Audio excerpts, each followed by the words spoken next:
क्रीड़ा भारती 29 अगस्त स्वर्गीय मेजर ध्यानचंद जयंती। राष्ट्रीय खेल दिवस आप सभी का स्वागत करते हैं।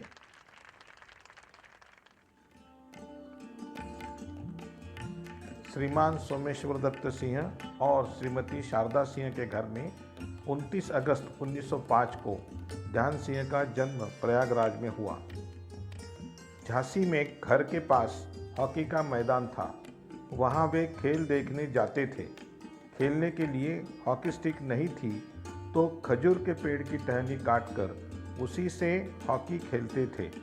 सेना के लोग वहाँ अभ्यास करने आते थे, उनसे मित्रता बनाकर वे खेलने लगे। छोटे ध्यान सिंह का खेल देखकर सभी प्रभावित होते थे। उनके पिताजी के सेना के मित्र खेल देखने आए थे।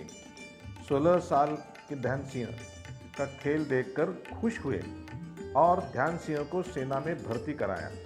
बच्चा रेजिमेंट में सेना के काम के साथ साथ वे हॉकी भी खेलते थे।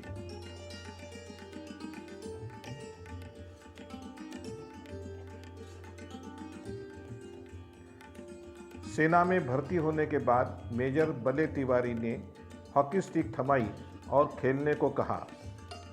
उनका ड्रिबलिंग और बॉडी डॉज कौशल्य देखकर वे फूले न समाये। कल होने वाले मैच का अभ्यास दिन भर किया, परंतु आनंद नहीं आया, इसलिए रात को चंद्र प्रकाश में अकेले ड्रिबलिंग का अभ्यास करते थे। इंग्रज सेना अधिकारी ने पूछा, क्या कर रहे हो? सर, मैं अभ्यास कर रहा हूँ, कल मैच है ना। वह अभ्यास देखकर उन्होंने कहा, चांद के प्रकाश में इतना अभ्यास कर रहे हो, तुम जरूर चांद जैसे चमकोगे। तभी से उन्हें ध्यान सिंह के बदले ध्यानचंद पुकारना शुरू हुआ।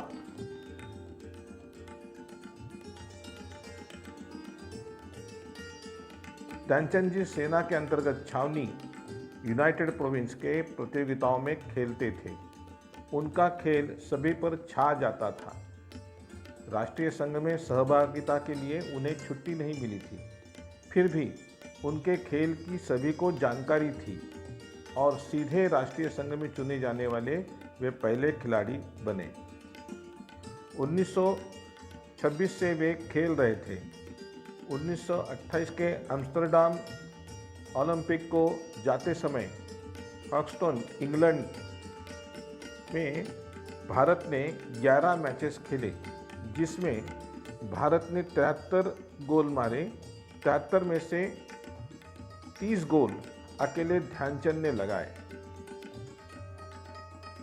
मित्रता मैचेस में ध्यानचंद का खेल देखकर ब्रिटिश वालों ने 1928 में अपनी टीम ओलंपिक से हटा दी। बाद में वे 1947 तक हॉकी नहीं खेले। इतना डर ध्यानचंद जी का उन्होंने लिया था।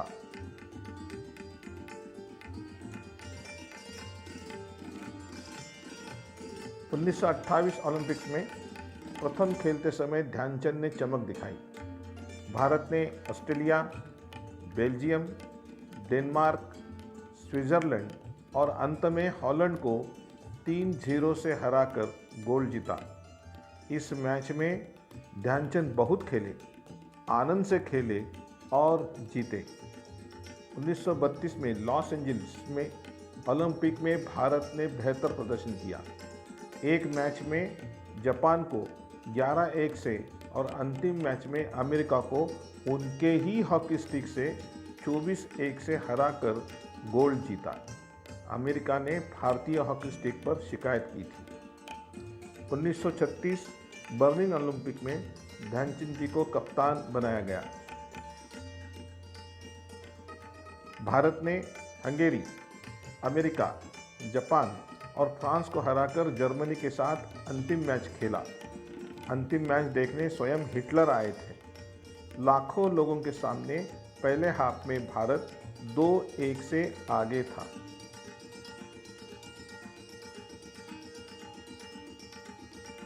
दूसरे हाफ में ध्यानचंद जी ने चमक दिखाई और 6 गोल मारे। 8-1 से भारत जीता और तिरंगा फहराया। जर्मनी की हार और ध्यानचंद का खेल हिटलर ने देखा। दूसरे दिन ध्यानचंद जी को जलपान के लिए बुलाया और जर्मनी की ओर से खेलने का प्रस्ताव रखा। जर्मन आर्मी में जनरल फील्ड मार्शल बनाने की भी बात रखी, परंतु मैं भारत से ही खेलूंगा बोलकर उन्होंने प्रस्ताव ठुकराया और राष्ट्रभक्ति जताई।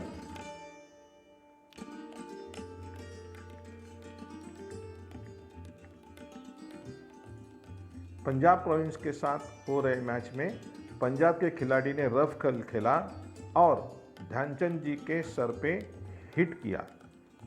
ध्यानचंद कुछ बोले नहीं, मरहम पट्टी कराकर फिर से खेलने लगे। आराम से 8 से 10 गोल ठोक दिए और मैच जीत ली। हिट करने वाले खिलाड़ी को उन्होंने कहा, रफ खेल अच्छा नहीं होता है। अगर आप मुझे हिट नहीं करते तो मैं 2 से 4 गोल मारता। आपके रफ हिट के कारण मैं 8-10 गोल कर सका।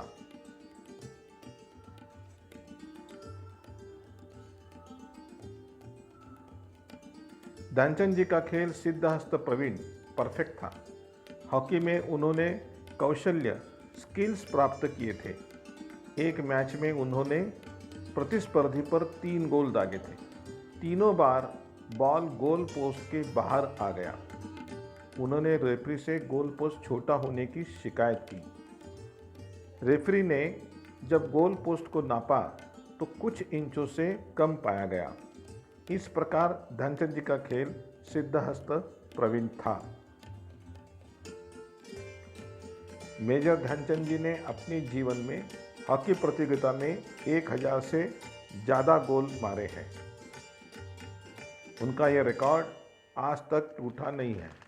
क्रिकेट के सर डॉन ब्रैडमन ने कहा था, ध्यानचंद सहजता से ऐसे गोल मारता है जैसे हम क्रिकेट में रन निकालते हैं। ध्यानचंद जी को 50 देशों से 400 अवार्ड प्राप्त हैं। उन्हें विश्व में सर्वश्रेष्ठ प्रदर्शन के लिए देश के लिए समर्पित खिलाड़ी के लिए भारत का तीसरा विशेष सम्मान राष्ट्रपति डॉक्टर राजेंद्र प्रसाद से पद्म भूषण से सम्मानित किया।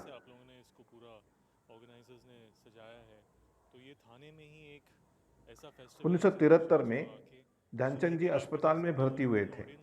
उस समय हॉकी की अंतिम मैच चल रही थी। मैच देखने के लिए वे बेचैन हो रहे थे।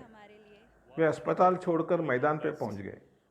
उन्हें देख सब हैरान हुए और उनसे बोले, दादा आपको दिखाई नहीं दे रहा है, आप यहाँ क्यों आए? आपको आराम करना चाहिए। जरा भी नाराज न होते हुए ध्यानचंद जी बोले, ये सच है कि मुझे दिखाई नहीं दे रहा है, परंतु लोगों की आवाज़ से मुझे समझ जाता है कि बॉल किस स्पीड से कहाँ कहाँ जा रही है।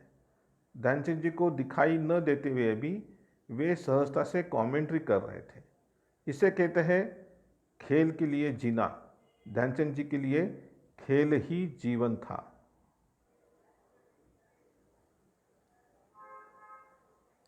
उन्नीस सौ 1936 के बर्लिन ओलंपिक्स में विजय प्राप्त होने पर उन्होंने ब्रिटिश आर्मी में रहते हुए भी तिरंगा फहराया था। जर्मन के राष्ट्र प्रमुख हिटलर ने जर्मनी की ओर से खेलने के लिए जर्मन मिलिट्री का फील्ड मार्शल तक पद देने का प्रस्ताव रखा, परंतु मैं भारत के ओर से ही खेलूंगा बोलकर प्रस्ताव ठुकराया था। खिलाड़ी के रूप में निवृत्त होने के बाद बहुत से देशों ने उन्हें प्रशिक्षक के रूप में बुलाया। मैं मेरे देश के खिलाड़ी तैयार करूंगा ऐसा बोलकर प्रस्ताव ठुकराए। इसलिए उन्हें सच्चा देशभक्त खिलाड़ी विश्व में सब लोग मानते हैं।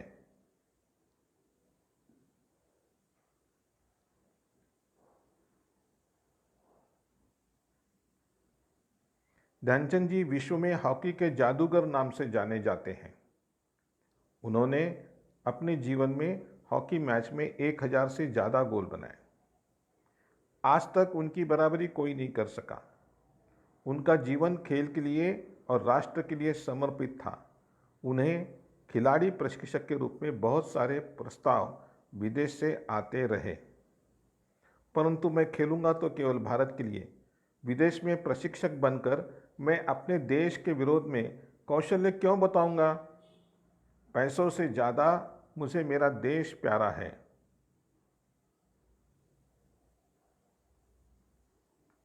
ब्रिटिश आर्मी में रहते हुए तिरंगा फहराया उनकी राष्ट्रभक्ति व्यक्त करती है। इसीलिए उनके जन्म दिवस पर भारत सरकार खेल जगत के खेल रत्न, अर्जुन और द्रोणाचार्य पुरस्कार दिए जाते हैं। खेलों का सर्वश्रेष्ठ सम्मान जीवन गौरव ध्यानचंद पुरस्कार नाम से दिया जाता है। 29 अगस्त को राष्ट्रीय खेल दिवस भारत सरकार और क्रीड़ा भारती अपने देश में मनाती है। धन्यवाद। राज चौधरी, अखिल भारतीय महामंत्री, चैतन्य कुमार कश्यप, अखिल भारतीय कार्याध्यक्ष, चेतन चौहान, अखिल भारतीय अध्यक्ष।